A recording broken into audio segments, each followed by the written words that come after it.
दर्शनेन जिनेन्द्राणां साधूनां वन्दनेन च न चिरं तिष्ठति पापं छिद्रहस्ते यथोगतम् वीतरागमुखं दृष्ट्वा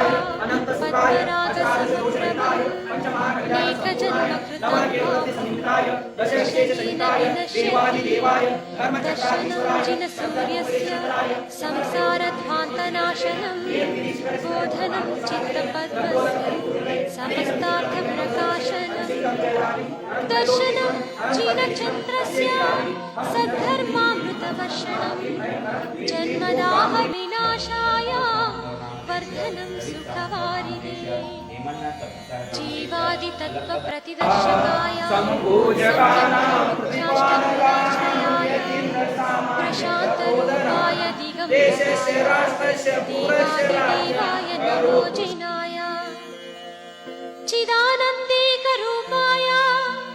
जिनाय परमात्मने परमात्मप्रकाशाय नित्यं शुद्धात्मने नमः अनन्तानन्तसंसारा सन्ततिच्छेदकारणं जिनराजपदाम्भोजा स्मरणं शरणं मम अन्यथा शरणं नास्ति त्वमेव शरणं मम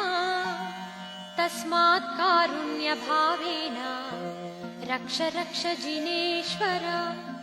रक्ष रक्ष जिनेश्वर रक्ष रक्ष जिनेश्वर।